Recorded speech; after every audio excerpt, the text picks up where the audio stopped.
What is going on, everyone? Welcome into another episode of Bucks University. I am Nathan Marzian, joined as always by Stev, aka Bucks Breakdown. You can follow him on Twitter at Bucks_breakdown, myself at Nathan Marzian, the podcast at BucksU_pod. June 10th, crazy NBA Finals game tonight. Just got done watching that.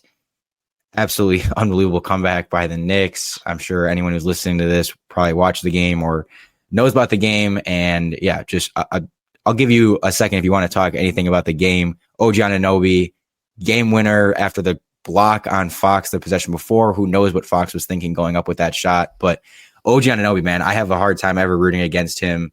I was slightly rooting for the Spurs, but like I can't be too mad about this outcome, and just an absolute classic game, one that I will probably remember for the rest of my life. Yeah, we were talking about it before we got on, but I'm really happy that we got a game where the crowd could be rocking in the Garden. That was kind of what I was hoping for. And tonight, I mean, obviously that was insane. And it makes you think about the Bucks taking DJ Wilson, 17th overall in the 2017 draft, as OG goes 6 picks later. And there were a lot of people I know at the time, like not even just in hindsight, but at the time, that preferred OG over DJ Wilson. I don't remember what my feelings were on OG. I think I liked him, but I for sure did not like DJ Wilson. I remember being upset about that pick. I don't remember. I think there was some random big from Creighton, Justin Patton, that I really liked in that draft, and he obviously didn't turn out. It was Justin Patton. It was right when like the league was shifting from the bigs like that, and I didn't see that coming. So yeah, I can't say my pick would have been much better, but hey, I don't get paid to do it, and I did like OG more than DJ Wilson. So anyways, TJ Leaf right after DJ Wilson though, so it could have been worse. And I was just looking at it. So John Collins was in there, Jared Allen was in there in between those two. So there were still a couple guys. I think even was Josh Hart. No, wait, what year was Josh Hart? Round. Oh no, that was he was 27th or something. When was he? 30th. Derek White 29th. Who's 27th? Yeah. This was the draft. I really loved Harry Giles. Like I had watched him coming out of high school, and I thought he was going to be like the steal of the draft. But yeah, that's why I don't work in the front office. In another life. But anyways, the thing that's more important than the NBA Finals, the NBA draft, and we are now less than 2 weeks away. Yesterday we went over. Who do we go over yesterday? Braden Burries and Hannes Steinbach. Today we're going to have 3 guys. First episode doing 3. So we'll try to keep each one a little bit shorter, but we're going to go through 3. Next week we'll go through a couple more, 2 or 3. And then after that, we'll have the draft the following week. And so we'll definitely, after we get through all of the guys we want to talk about next week, we'll do a podcast covering all of our boards for the Bucks and kind of just our overall thoughts and our favorite guys with the pick.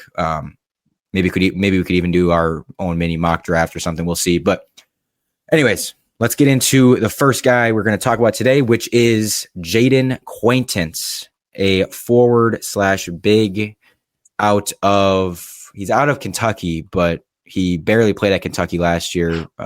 Played much more at Arizona State in his freshman year, but he is still 18 years old, going to be almost 19, and 6'10", 255 pounds, 7'5" 1/4 wingspan.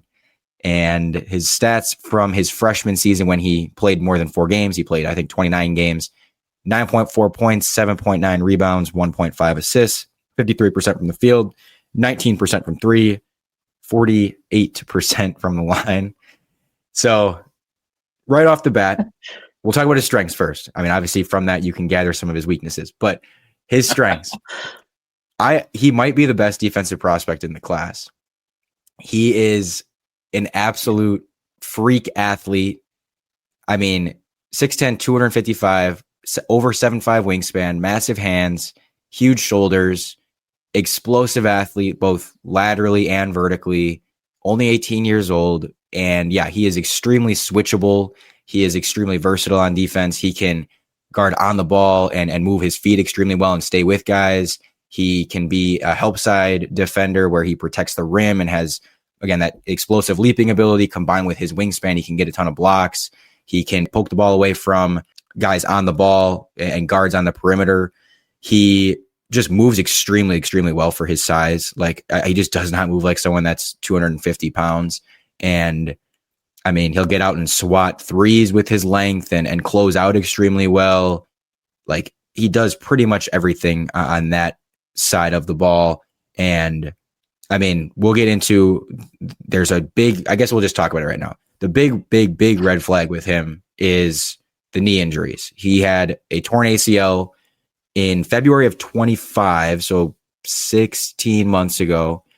And I think he had like meniscus damage as well. And I don't know, something with another issue with his knee, like structural damage, or a fractured knee or something like that. So he had a big knee issue, big knee injury, transferred to Kentucky, came back and started playing again in December, but then only played 4 games and had kind of re-aggravated it, or kind of had it lingering swelling and pain in his knee, soreness in his knee, and then shut it down for the rest of the season. So obviously some major concerns there about a big man with knee issues that are still lingering that nobody really knows. I haven't seen anything as far as the medicals. I know there's been rumors that like it might be cooked as far as his knee goes, but I don't know. I don't have access to that stuff. The teams we'll kind of know. I think we'll kind of know on draft night, depending on where he goes, like just how bad it is. But that is an obvious red flag. So the caveat to everything I talk about as far as the good with him is if he stays on the court. But to me, he is one of the most intriguing, if not the most intriguing, defensive prospects in the class. As long as he can stay healthy, I think he has a ton of potential on that end. Yeah, I mean, like, this is a guy that if the injury concerns aren't there, he's probably a lock to be a top 10 pick, I think. And I mean, and again, you kind of ran through the shooting numbers quickly, but like, that's with that, you know what I mean? So like, That's how good the defense is. And like, that's how much versatility or upside as a versatile big defender that he has, because he does move that well for someone his size. And it's like legit, like one of the most crazy things that you've ever seen in your life, like watching him move defensively. So like, that's how good of a defender he is. And again, like you said, we don't have access to the medical stuff, but like, that's going to be the thing. Even if that stuff like checks out clean, it's always going to be there. Like, I mean, we had Chris Middleton, right? Like, there was that report came out that like he's been dealing with the knee stuff since he was at Texas A&M, and like that'll forever just be with you, regardless of, you know, how well it's going, how long it's been since you've had an injury in that knee or whatever it may be. Like, it's always there. You're always going to have to get it checked on every offseason. Like, that's just how the knee stuff works. And it's a super concerning injury when you're like projecting like long-term stuff for these guys. So that's the thing that sucks with Quaintance, because like we said, he is like a generational defender if he's healthy. And it's just a humongous if with him. And obviously this, you know, the injury stuff comes into play even more when you're talking about where the Bucks are picking top 10. This isn't, I mean, we talked about this yesterday with these guys. Like, you have to nitpick sometimes and really be a little bit critical and make some tough decisions, because these are important picks, and you're passing on a lot of potentially very good players for this guy if you're going to take him. So it's like the injury issues. It's not just something that you can be like, well, if he gets hurt, you know, whatever, we'll live with it. It's like, man, that'd be a really tough blow compared to if you've taken him at the late first round, early second round. You're not giving up on the opportunity cost is not nearly as much as it is taking him 10th overall. So yeah, again, you know, that's the big caveat to everything I talk about is the injury stuff. But offensively, I'll talk about him a little bit. I mean, he is a limited big, not a good shooter right now. I'll get into that stuff in just a second. I want to stay a little bit positive before we get into the other negative, which is the shooting. But, you know, pretty good play finisher, and naturally with his physical tools and athleticism, he's a pretty good finisher, and someone that is able to, you know, throw down a lot of dunks, and he gets up pretty quickly and is able to finish. Mostly stuff on either like cuts, putbacks, post ups, or in transition. I think I had that makes up nearly those play types make up nearly 75% of his scoring. Shot 70% at the rim in his freshman year, 1.5 dunks per game. and good rebounder. Again, kind of obvious with his physical tools. It'd be very surprising if he wasn't a good rebounder. So he's an interior player offensively right now, but he does have flashes of finesse, and it's not that he's ever going to be like a good shooter or anything, in my opinion. Like, I don't think many people are going to ever project that for him. But when I talk about finesse, it's like that doesn't have to be just 3-point shooting. I mean, he can occasionally hit jumpers from 2-point range and like little kind of Joel Embiid free throw line distance jumpers like that off the dribble, or just like kind of sizing a guy up and then just shooting a little jumper over him. I think he went 8 for 22 on those in his freshman year, which isn't, again, good. That's not a part of his game that's reliable right now, but it's like, okay, he at least showed he can do it somewhat. He can occasionally hit those. Made 6 out of 32 threes. So obviously, again, that's a very poor percentage, but was able to occasionally hit them. And he can put the ball on the floor, like out of the pick and roll, or occasionally like in a little bit of isolation situation. He can put the ball on the floor. He has a good enough handle for his size and like good body control, and has a little bit of an array of moves. And then obviously the athleticism to kind of blow past guys and then rise up for a dunk or whatever. He has some of that. So he can do some face-up scoring in that sense. He's not just a guy that if he doesn't get the ball immediately at the basket, he can't do anything. No, he can create a little bit of offense, facing up and getting to the rim that way. So that combined with he is a pretty good passer. I think the passing is the thing that offensively I was most intrigued by as far as like what has upside here, that as far as finesse that he can actually continue to improve on. And so he didn't average a ton of assists or anything, 1.5 assists per game, 1.9 turnovers, but still, I mean, 1.5 assists for a guy that was basically a center is not anything terrible. And just watching it, there were a lot of times he does have a good feel. He's able to make a lot of quick connective passes, either, from the post and reading out of double teams and being able to find guys on the perimeter, or getting the ball off an offensive rebound, quickly dishing it back out and like finding guys, keeping the ball moving, keeping the offense from getting clunky, which to me is an important thing when you're as limited as he is offensively with the shot.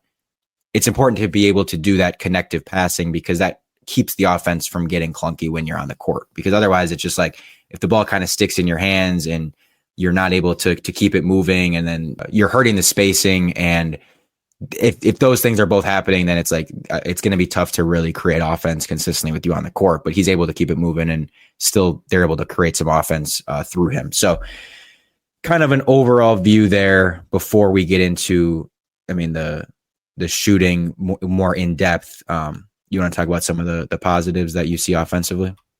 Yeah, I think kind of going back and like touching on what we talked about yesterday too with Steinbach, and like just the fluidity offensively and just how natural these guys look when they're not catching the ball right under the rim or around the paint. You know what I mean? Like Quaintance does seem to have a bit of a feel, whether that's, again, like we're not saying he's some guy who's going to be able to dish out a ton of dimes or be like this offensive hub for you, but like he can definitely dribble. He can like catch, rip through, and get to the bucket. And like you said, finish with his like insane athletic ability.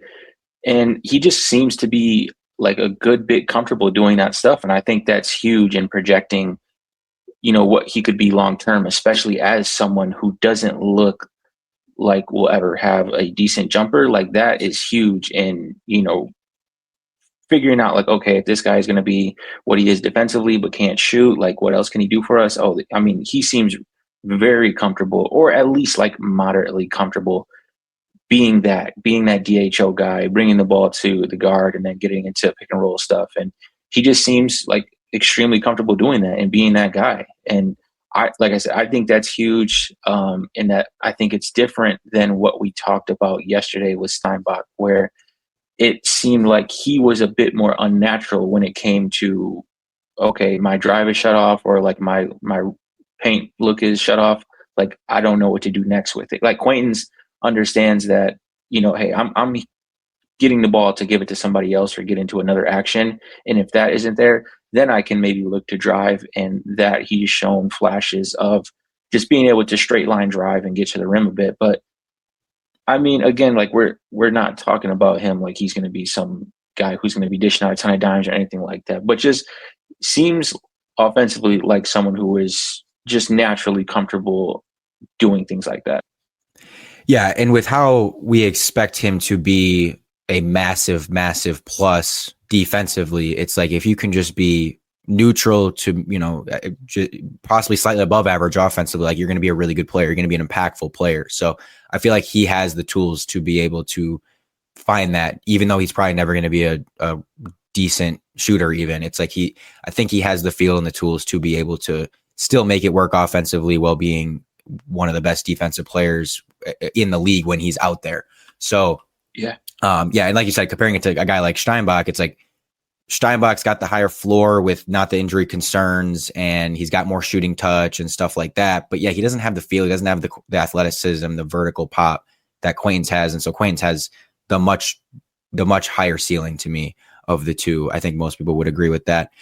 I'll just get into the shooting. So it's not great. I already gave some of the stats, 6 for 32 on threes, a lot of ugly misses. Like I was just watching them and a ton of them are just way off, hitting nothing but backboard, airballing, just gross. He's got kind of tries like a pump fake thing before he shoots it. And it's just kind of like a little stiff and herky jerky. His stance is wide. He just doesn't look very comfortable. The free throw shooting is atrocious. I mean, 45.2% from the line in his college career on 84 attempts. If we think Giannis is bad, like this is 2 levels below that. So, I mean, yeah, that does not provide really any optimism for his shooting long term. He just doesn't seem to have very good touch. It's kind of just seems to like, I don't even know how to describe it. Like there's just time, it just doesn't have the arc and the touch. He kind of seems to just like hurl the ball at the rim. So, yeah, I think that's something that I'm just not projecting to get much better. I don't think that's ever going to really be his game. The only thing I have some hope for is, like I said earlier, him possibly developing more of a post-up jumper game and like a kind of face-up, like again, the Embiid type of shot where you get it in the post, you turn around, you face up a guy, maybe a little jab, and then you just kind of shoot it over him. And that's the type of shot I could see him getting better at. I still don't think he's not going to be Joel Embiid level with those. That's one of the things that's made Joel Embiid so good. But I think he can at least occasionally hit those. Whereas the threes, I think in the NBA, it'll be like, all right, you're not taking those. Yeah.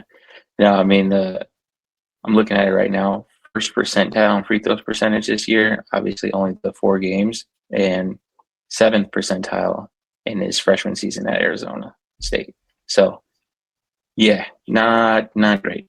I mean, it's weird too, because for someone who I just said is like extremely fluid for someone his size and someone who seems to be like extremely comfortable handling the ball or just being a guy with the ball in his hands for someone his size, like, yeah, the feel for the jumper just doesn't seem to be there. And again, like this guy is, like we said, he's massive. And like what was his weight? It's 255. Yeah. 255. Yeah. I mean, like that's a massive human, man. So I get it. I understand why it could look like that. Obviously, I think the free throw numbers got to get up there, man. At 30% this year, 47, 48 last year. Like that's not. That's like Mitchell Robinson type of stuff, Like, yeah, no, we should. I mean, just don't even shoot him at that point, man. Yeah. Yeah. So anything else you want to touch on with him before we get into our grades? Real quick, he's actually just an average rebounder, surprisingly. Mm-hmm. Like, so I know Knight Steinbach type rebounder, who's obviously, like we said, like that's Steinbach's thing is like, okay, he's going to come in and just dominate the possession game through rebounding, but like not complete opposite, but like for someone with his physical tools, just a very average rebounder. Yeah. And I will say, I know like the percentile numbers on Draft Baller, they're disappointing. I think he's like slightly below average for his position, but they do have him listed as just as a center. So that does kind of influence those percentiles. I do want to see where he ranks. Like what was Steinbach's rebound percentages just without the percentiles? Because I know they group it by position. 14.3% offensive rebound percentage and 25% defensive rebound percentage. Okay. Quaintance is at 13.6% offensive rebound and 19.5% defensive rebound. So the gap is really in that defensive rebounding. Again, like that was okay. So that was for the Kentucky year. For Arizona State, that would be at 11.8 offensive rebound, which that's a greater margin, and then 18.4% defensive rebounding. So, yeah, I mean, like you said, though, for his wingspan and his physical tools, probably should be a little bit better. But right, and I think that's probably something that comes with the defensive versatility too. Like he's not going to be a big who's just camping under the rim. Like, yes, there's going to be possessions where he's finding himself out on the 3-point line. Just contesting a few more jumpers or shots outside the paint as well. So I think that's something that could be, just comes along with him being a bit more versatile defensively too. Yeah. I mean, a couple other defensive stats I like. I mean, he averaged 3.7 stocks in his freshman season. I think it was 2.6 blocks and 1.1 steals, which is really good. And then he's pretty good at avoiding fouls. I know that's always kind of an issue or a concern usually with these type of players is like these freak athlete defenders. I think of JoJo Tugler on Houston, who is like that. And it's like, he just can't ever stay out of foul trouble. I mean, only committed 2.6 fouls in 30 minutes per game in his freshman year. And so it's like, I think that's a pretty good number, especially again, with the number of stocks he's getting. That is a pretty good number. So again, defensively, if he stays healthy, great. Comp to me is like pretty obvious. Robert Williams. Yeah, I mean, more with the injury. Yeah, even better Robert Williams. But obviously, like with the injury stuff and can't really shoot, but he's like super enticing defensively and always a player that like in theory is so great. Right. So that I've seen his measurables. His combine measurables were like almost to the T of Jared Allen as well, which was kind of cool because he's obviously a really solid and looked at as like a true 5 too, which was, I like that. So my grade, I'm factoring in the issues and stuff like the knee issues. If we're keeping Giannis, I have it as it's tough because of those issues and those unknowns, but keeping Giannis, I have it as a C-, and not keeping Giannis, I have it as a C. So I'm kind of like conflicted where it's, okay, I'm kind of trusting that the knee issues won't be terrible. I like the upside. There's very much intriguing potential there. If he gets past his knee stuff, could definitely be very much a value at 10, but there's going to be those concerns. And so I have him a little bit lower if we're keeping Giannis again, just because I don't think he's quite ready to play like right away. He's still 18. He's got the physical profile to play right away, but I still think he'll have some growing pains to get through, and the shot isn't there. So, is he still 18? Yeah, he's going to be 19. I don't know when his birthday is, but he's 18.9 years old. So that's insane, dude. 2 years in college and he's coming out and going to be 19. That's nuts. Yeah, I mean, I'm probably going to be a little bit higher than you. July 11th is his birthday, so he'll be 19 by the time the season starts. He's born at, man, it's just crazy. Like he was born in 2007. See, I was going to say, don't tell me the year, man. That's wild. That ain't right. Yeah.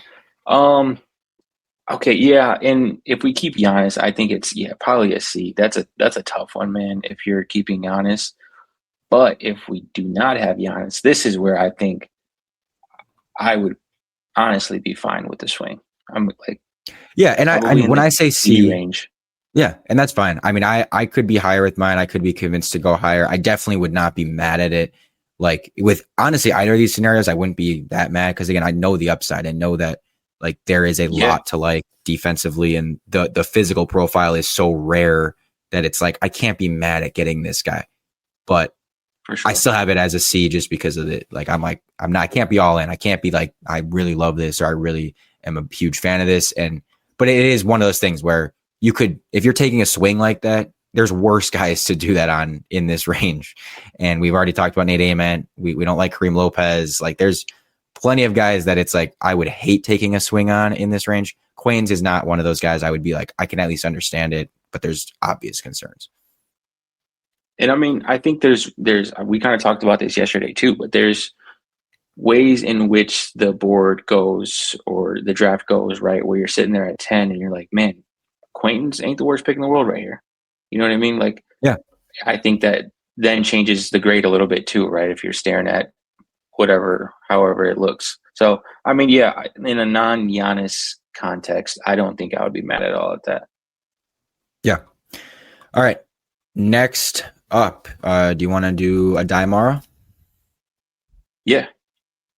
All right. Aday Mara, another physical specimen in this draft class. What is he listed at? He's 7'3", but probably 7'4" with shoes on, with a 7'6" wingspan, 9'9" standing reach, 260 pounds. Just a massive, massive human being. And with Aday Mara, I mean, obviously with his size, it largely is the rim protection. He is a really good defender at the rim, ton of blocks, average 2.6 blocks a game, and just a like obvious rim deterrent whenever he's on the court. Completely changes like the geometry of the court when he's out there, because guys are just afraid to go on the rim on him. And so just if you watch him, I mean, he's the first guy you notice on the court because of how big he is.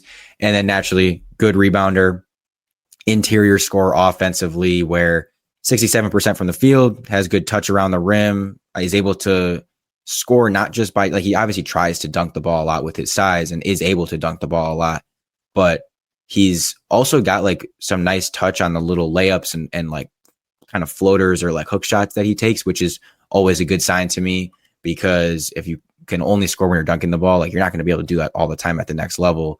Having those little touch shots is nice to be able to do. So he is very good on those, which is a good sign. And the passing for him is probably, like, I think everyone kind of agrees, his most underrated and most, like, the most intriguing part of his game, because you kind of know with a player of his size, he's going to be great scoring on the interior. He's going to be great defending on the interior.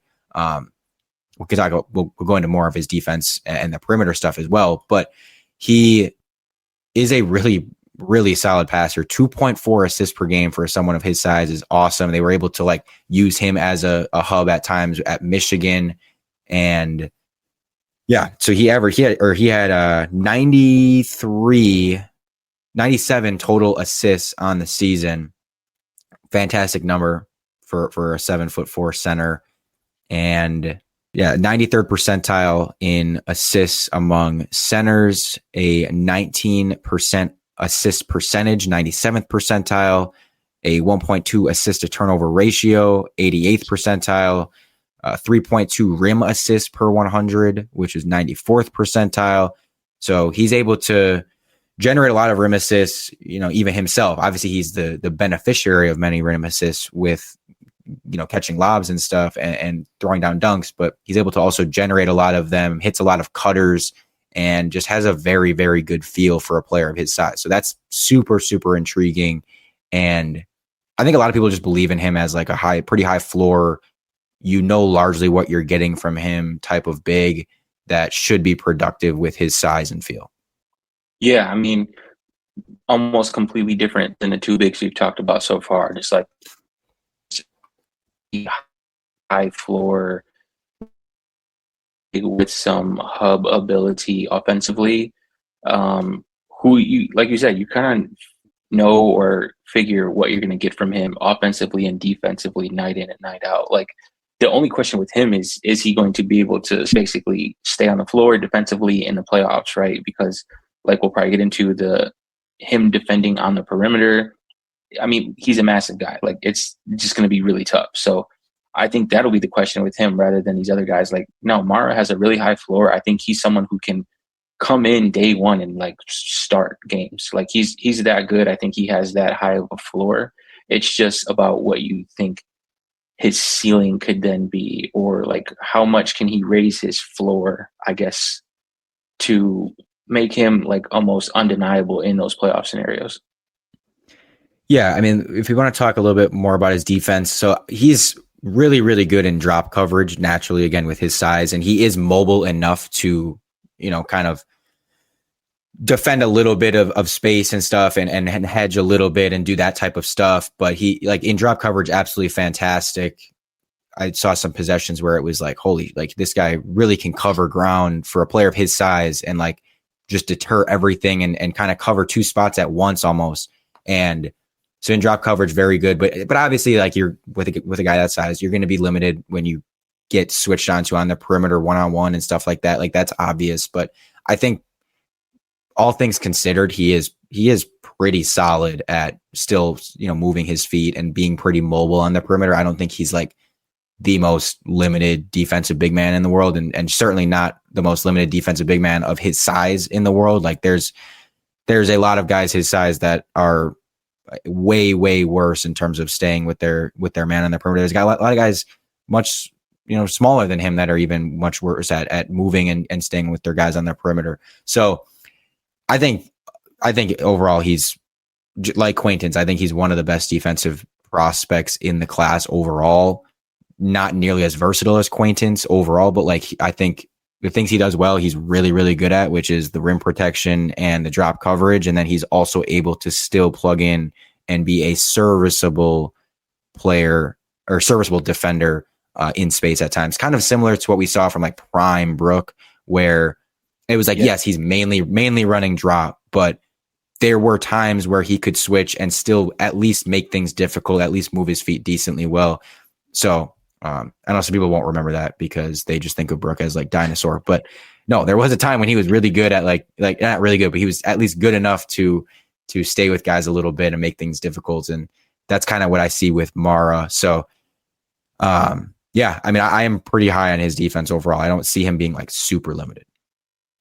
No, I mean, that's not to say that I'm like low on his defense either. Like, I think it's, like I said, like, I think he comes in day one and is probably one of the better drop coverage or like true drop coverage bigs in the league. You know what I mean? Like, he's, like you said, like, he does have that feel for defending space in drop and is just able to cover ground pretty well for someone his size. Like, he's a very solid mover for someone his size.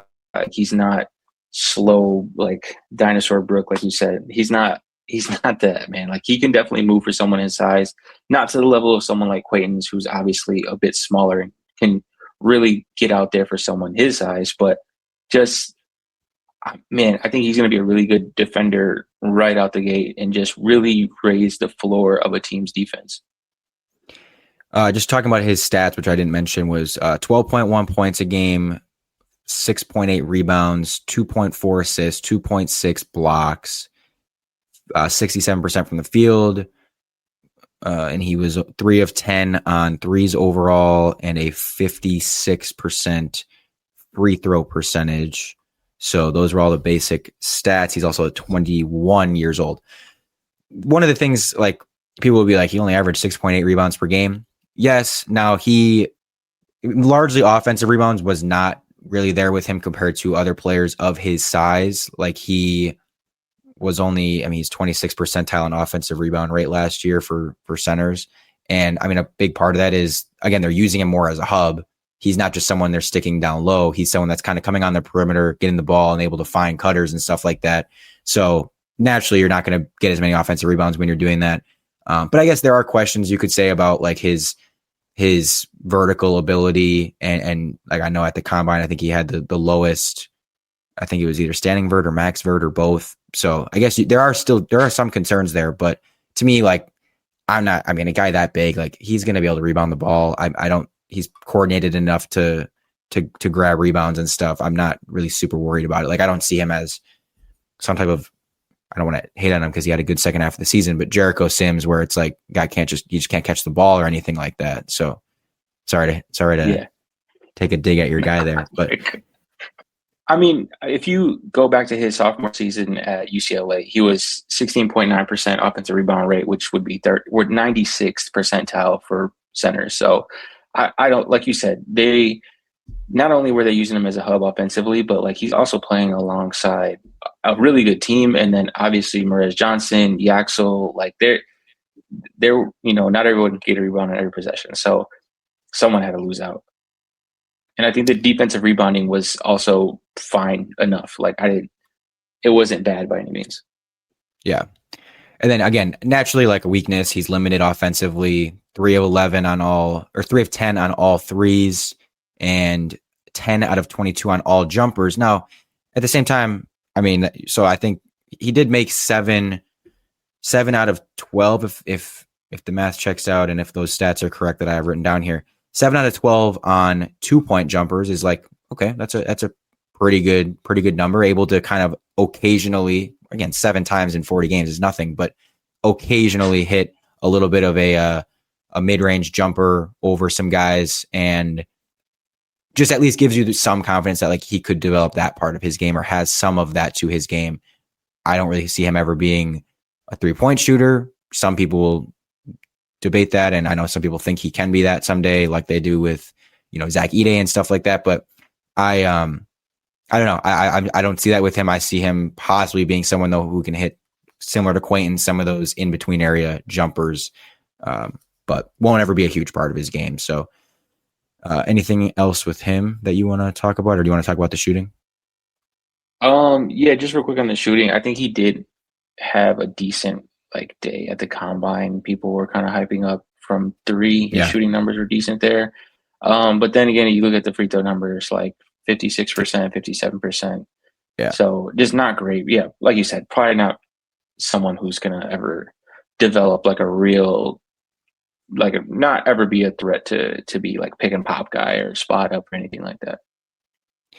Yeah. And then the only other thing I want to mention with him is I guess there are probably some concerns with the overall durability. I mean, he only played 16 minutes a game in his college career.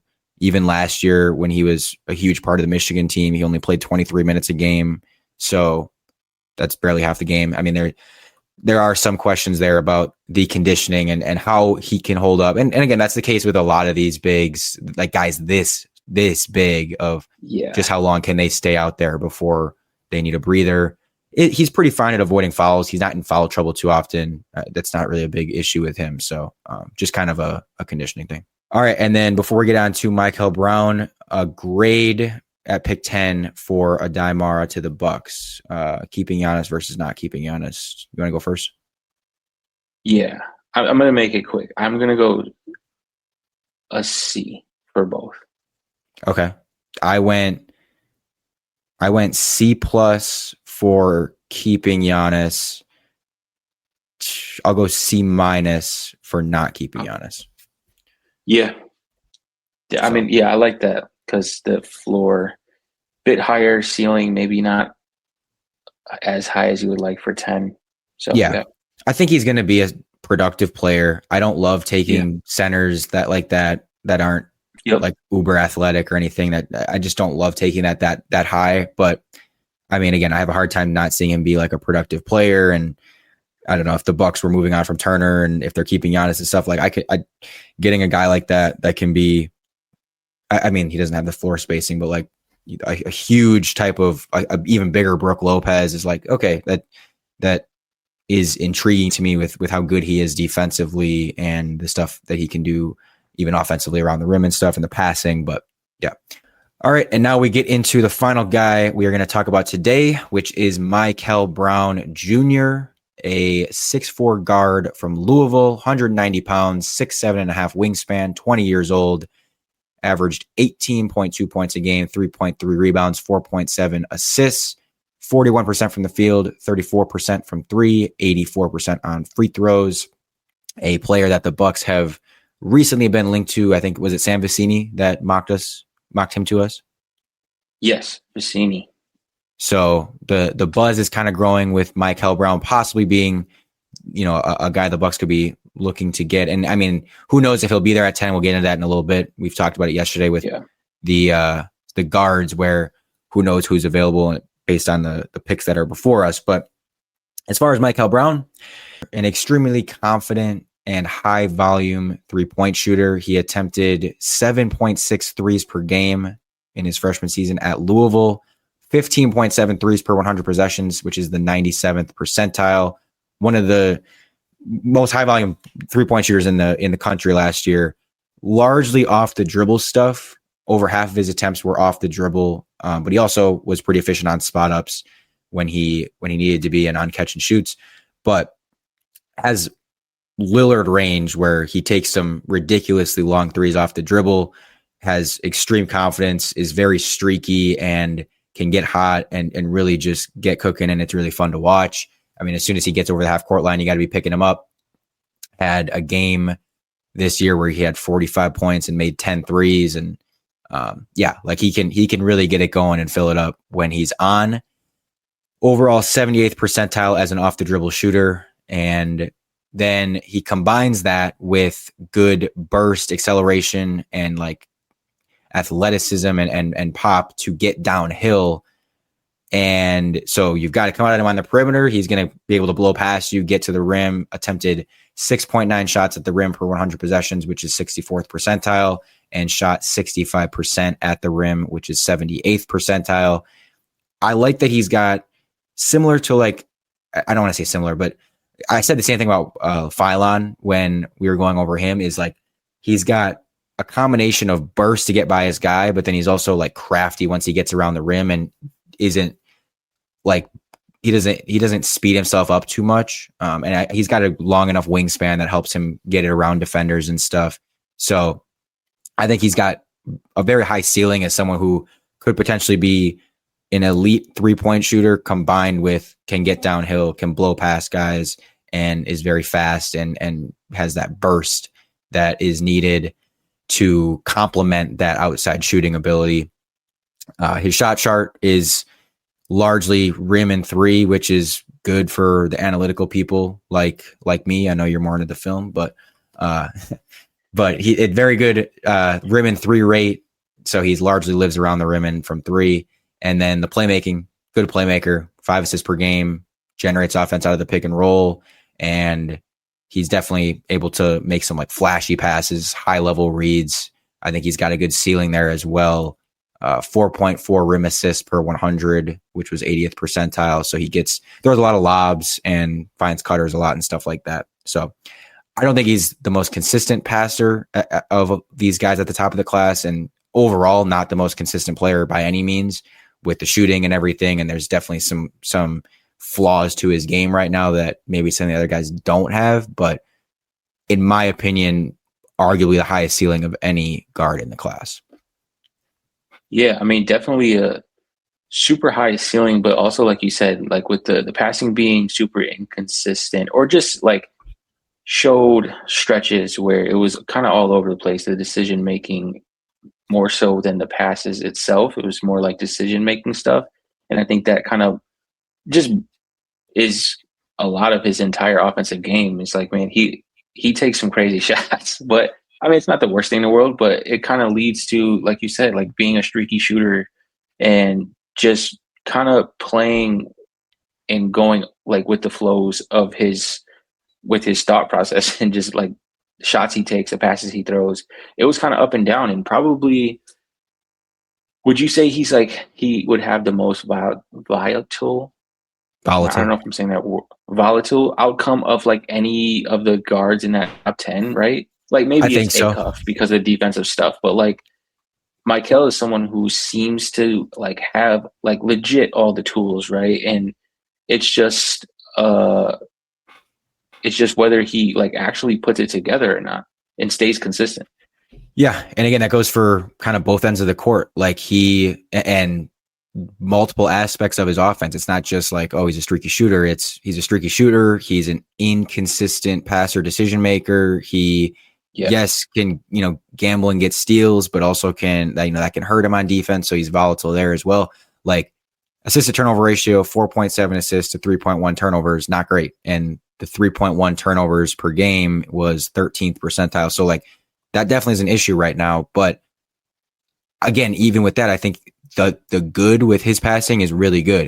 These aren't just like basic reads he's making. These are really nice passes, flashy passes, and ones that kind of make you go, wow, like this guy could be a really, really good playmaker. And then same with the shots he makes, he'll hit some ridiculous off the dribble threes and get super, super hot. And you're like, this dude's unbelievable. But then he'll go cold for stretches. He'll take some bad shots. He'll almost be too confident at times and have some bad shot selection. And that leads to him being a little bit inefficient, 41% from the field, 34% from three. But yeah, I definitely think his range of outcomes is much wider. But again, those teams at the top, it's like when you can get an athletic guard athletic bursty guard who can shoot from anywhere and just has that potential. It's like a lot of teams are going to like that. And he's not as small as some of the other guards in the class.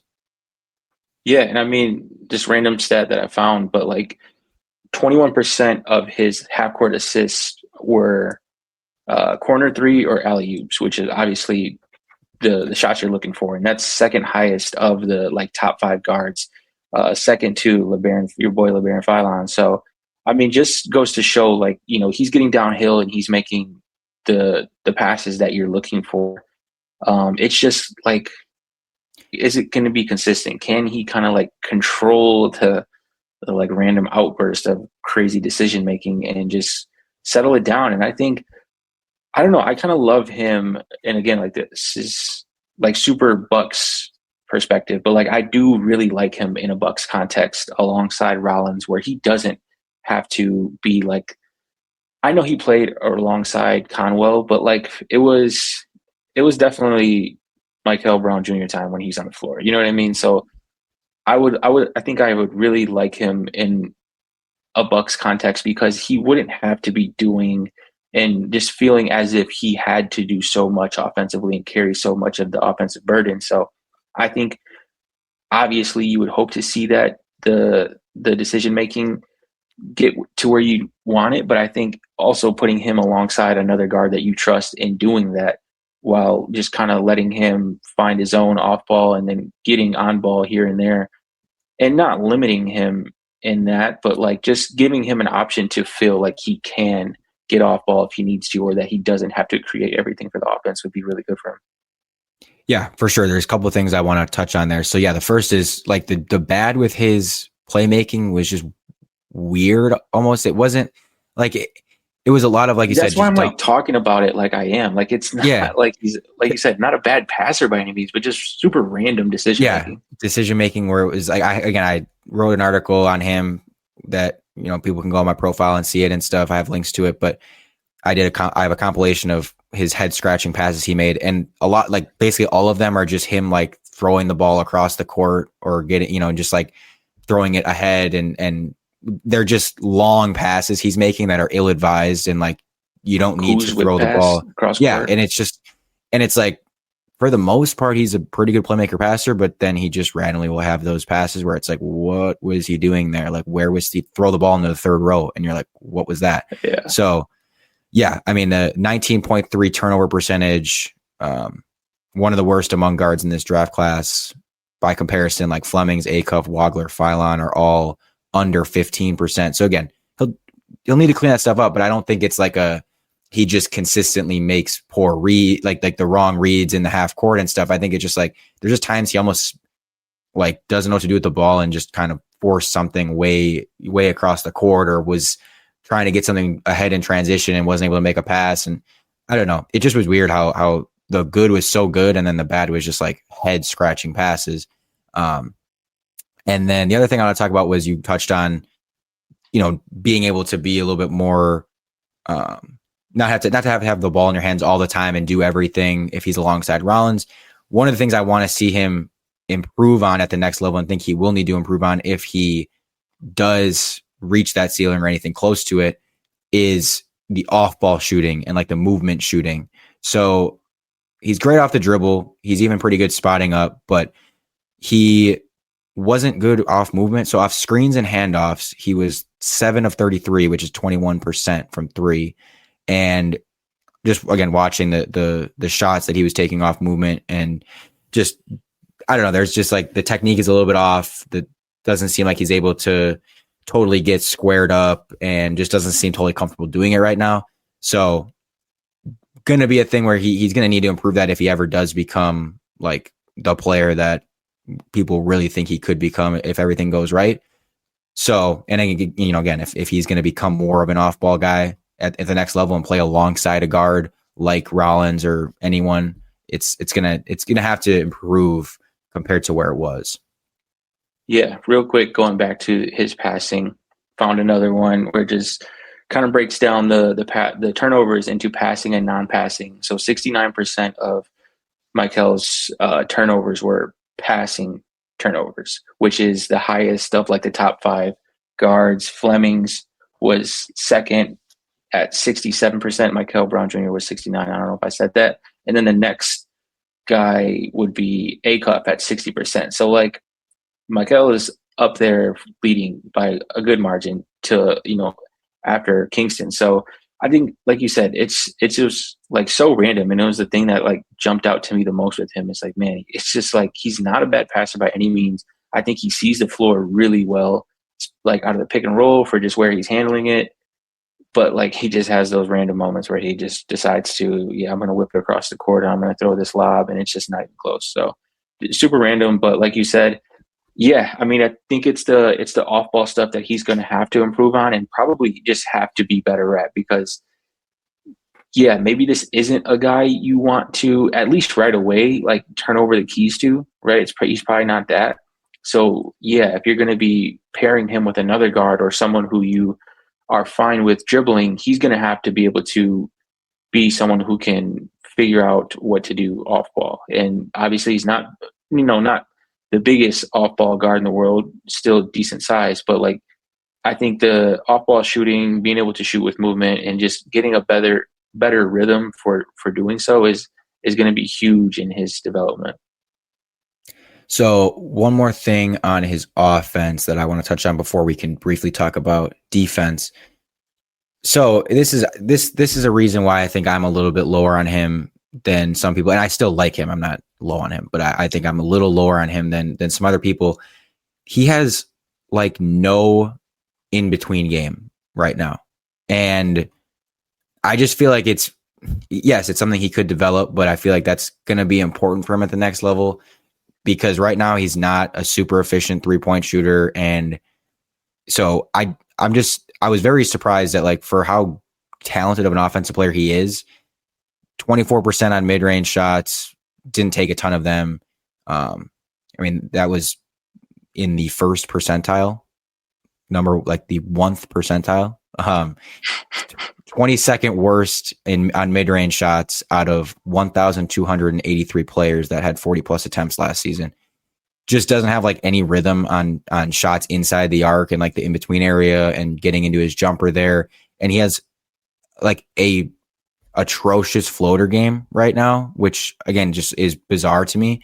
But 2 of 12 on floaters, and he had like 6 air balls. So I don't know what's going on there. There's just still some issue with like him in the in-between area. And that's kind of also where some of the turnover issues come into play, not the passing ones, but the ones where he's dribbling it off his foot, or like just having, even that was another thing where the turnovers were kind of bizarre, is like he had like 4 or 5 where it was like he just literally just dribbled it off his foot. And I'm like, it's just weird. I don't know. I feel like most guys don't have that many that are just bizarre like that. So that's a big, not a big concern, but that's a big question mark that I have about him. I think it's like a solid concern if you're like we always talk about, like, we're trying to project these guys' ceilings and how like what's the 99th percentile outcome for these guys, and not having an in-between game is something we talked about with Yaxel a bit, and I mean something we'll talk about more as we get into a few more of these guards. But like that is, I mean, we're watching Jalen Brunson in the finals, like you're seeing how valuable that becomes as that lead guard, or for guys who are eventually trying to be that lead guard, the number one guy who's going to be in a ton of pick and rolls. Like that's just something you have to have. And like not having the mid-range thing is so weird, because like you said, he didn't take a ton, and his shot diet was essentially all 3-point shots and all at the rim. So like it was weird, but then, you could kind of say, oh, it was just how many he took. But then, like you said, you go into what he was actually doing in between, like the floater stuff. It's just really, really weird that someone with so much feel and just like kind of lacks that in between game. Yeah. And sorry, just a couple little tidbits again on offense before we get to the defense. So one thing I wanted to mention is his field goal percentage at the rim did drop about 11% in conference play. Now, it was still fine, 56%, not terrible, but he was 68% in non-conference play. So, and conference plays when you go against the better team. So I think that has to do with his lack of strength and not having a ton of muscle. And that's something that can improve, but just a notable thing there that he might struggle a little bit finishing more than he did in college as he goes against more physicality in the NBA. And then, but I mean, one of the good things about his rim attacking, he obviously gets to the rim a lot and he draws a lot of fouls, which is good. He attempted 5.8 free throws a game and was 76th percentile in free throw rate. So able to get to the line, get some points that way. So, I mean, that's a positive. But defensively, I don't have a ton to mention with him. Like, I don't think he's a particularly good or bad defender, but the good is he's like definitely active and has quick hands and can jump in passing lanes and get steals and stuff. Average 1.2 steals a game, which is a solid number. And I mean, it's not anything great, but it's not terrible. And then like the cons are he's just, again, needs to add more strength. He can get overpowered at times. There are times where obviously being a 190-pound guard, you get picked on a little bit. Isn't anything like special on that end of the court as an on-ball defender or anything, but I don't know. I don't think he's going to be someone that's a super noticeable defender one way or the other. It's just kind of like he'll have some stocks or steals mainly, but nothing crazy as far as like impact. Yeah, I don't think, like you said, he's not going to be good by any means, but I also don't think he'll be like horrible, like 6'7.5" wingspan. Like you should be able to do something, especially like if you're not ever on like lead guards or main wings. Like you should be fine out there. You shouldn't ever be like horrendous. So yeah, I don't think he'll ever be anything special, but also shouldn't be anyone who's like constantly getting picked on. He tries, which is half the battle. So I like that. Yeah. A comp that do you have a comp that you particularly like for Mikel? Not that I like, man. I don't have one that I like really like. And I don't love this, but it's just flashes. And watching him, I kind of saw it. And this player has been thrown around as a comp for multiple guys in this draft. But I think, to me, he's probably the one that most reminds me of Dame. And he's got the burst. Like, that's the thing that A-Cuff doesn't have is like the quickness, athleticism that Dame has, which is a huge part of what makes Dame so good is he's obviously got the incredible range, but it's like he's blowing past guys as they come out on him, which makes him so dangerous. That's what I see with Mikel Brown. Now, he's going to have to get much better from the mid-range and in-between area to be that level. And his even like his shooting will obviously need to get more consistent, but even similar to Dame, like Dame, when he gets going, is insane. He'll have some cold stretches because he takes a lot of difficult off the dribble shots. He pulls up from deep range. He's that uber confident shooter, step backs, all that stuff. Yeah. So it's kind of similar in that sense where it's like they might not always be the most efficient, but they're a good shooter. They are defended like a good shooter. But that combined with the acceleration downhill and the athleticism, like I see a little bit of Dame.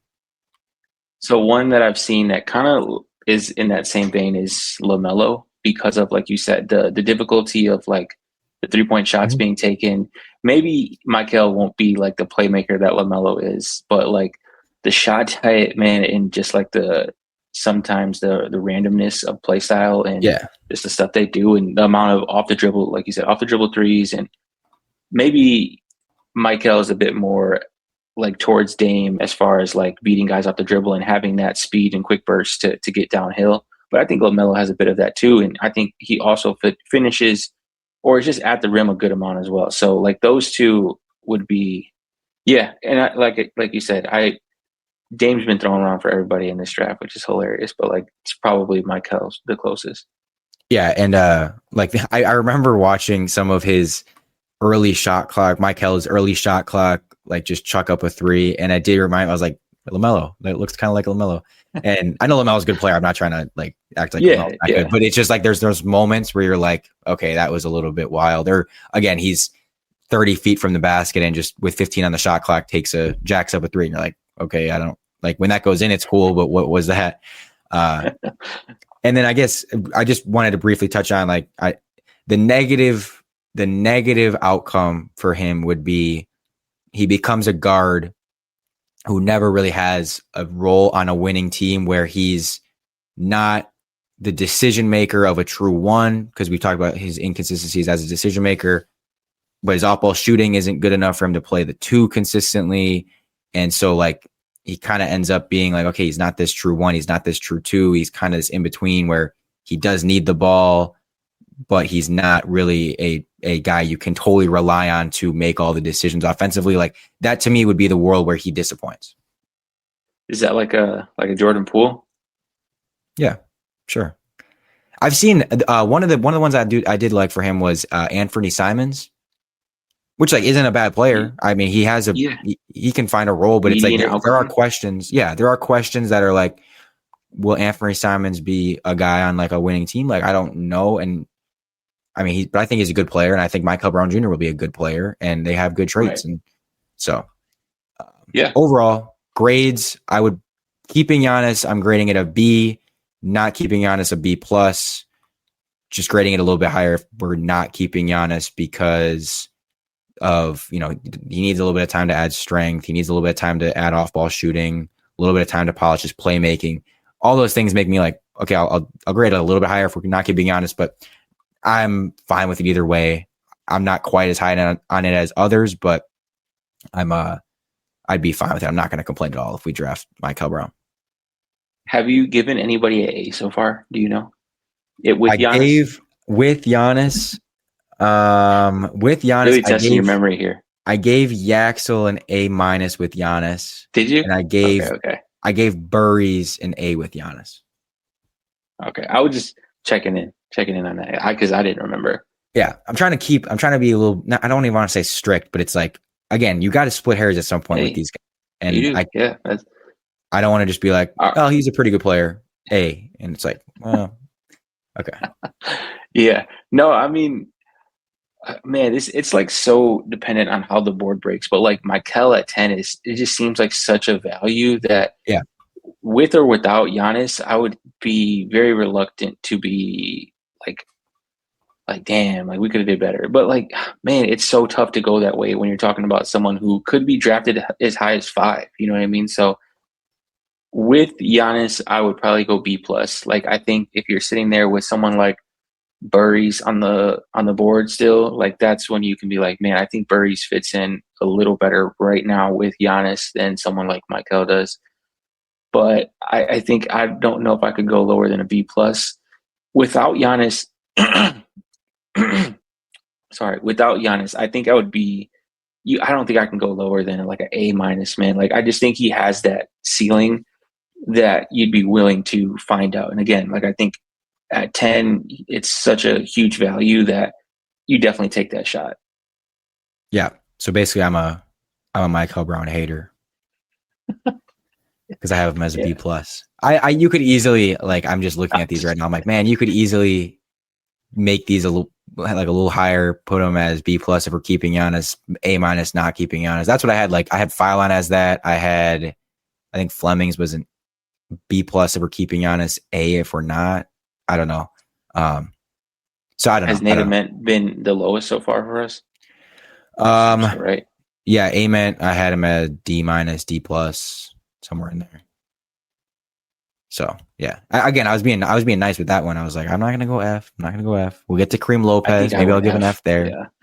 So yeah. Anyways, that's the 3 we talked about today. Anything else you want to add before we get out of here? Nope. Yeah. 13 days. 12 days. Yeah, I was about to say 12 days now. It just turned. Okay. 12 days now officially, as it is now 12:12 a.m. on June 11th until the NBA draft. We will have, like I said, another one of these next week covering the remaining guys, maybe 2 depending on if we want to talk about some of the fringe guys that might be possibly considered in the range. But then after that, it'll be a big board and kind of maybe mock draft video before the actual NBA draft. And then we'll obviously have reactions to that. We'll jump into the off season. We'll pray that we still have, Giannis on our team, and we don't have to talk about a Giannis trade, and that'll be that. So thank you all for tuning in. You can follow me on Twitter at Nathan Marzian, Stev at Bucks_breakdown, the podcast at BucksU_pod. And as always, Bucks in 6. If you like the show, please take a moment to rate, review, and subscribe. It really does help the show to grow. Thank you for listening.